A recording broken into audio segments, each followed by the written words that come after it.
August 2nd, Benjamin Rush. On this date, in 1776, Rush signed the U.S. Declaration of Independence. For a discouraged man, encouragement can be timely. It looked as if the colonies were going to lose the American Revolution. Benjamin Rush was disheartened. But during the summer, he had become a member of the Continental Congress and signed the Declaration of Independence.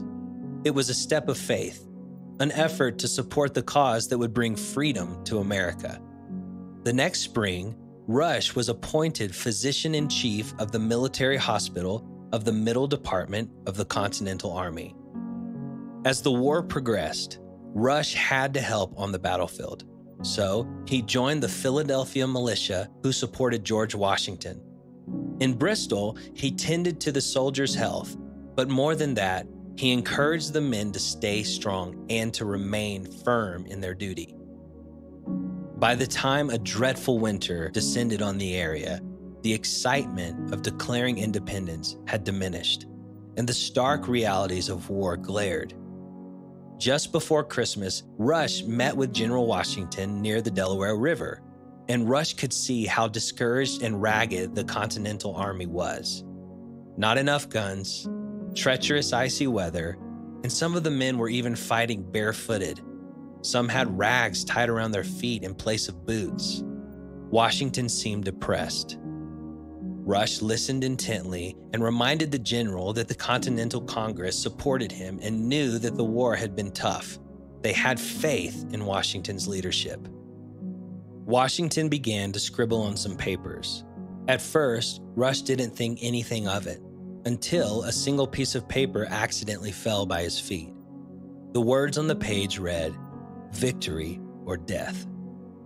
The following evening, General Washington had to take the troops across the Delaware to contain the risk of 1,000 Hessian soldiers. Large chunks of floating ice made the river hazardous to cross, and a heavy snowstorm had just hit 10 miles south of them, where Rush had returned to the militia in Bristol. But the next morning brought miraculous news. Washington had been successful in his crossing and had taken 1,000 Hessians by surprise. Rush also learned the password for the mission: victory or death. 1 Thessalonians 5:11 says, "Therefore, encourage one another and build each other up, just as in fact you are doing." Listening well is often the key to encouragement. Look for opportunities. For a discouraged man, encouragement can be timely.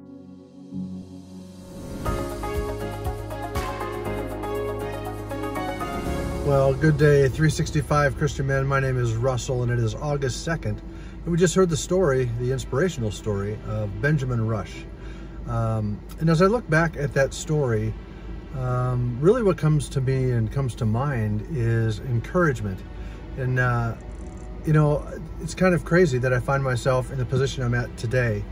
You can look in the back of me, and I'm driving a handicap accessible van for a friend of mine, and we are taking patients from hospitals to care facilities. And it's just been so inspiring to me, and it really is, timing for today is perfect around encouragement. You know, I get about 20 minutes with these people to encourage them to feel better, kind of chin up, if you will. And man, their attitude has just been absolutely incredible. And it's been so good for me to just spend some time with these people and just love on them and encourage them. And I was reminded when I looked up encouragement in the Bible, it directed me to a piece in the book of Job. And Job was in a really, really bad place for a man that did nothing wrong. Just like these patients that I'm hauling around, they did nothing wrong to deserve where they're at today. But this is what Job said in his worst situation to his friends and family. He says, this comes from Job 29, verse 24.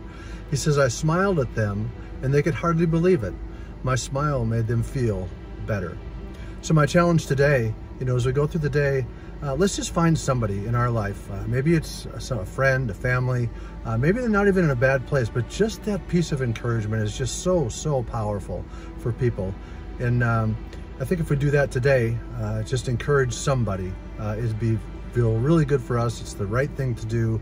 God would love us for doing that, because that's what Jesus did for so many. So that's the challenge for today. Have a great day.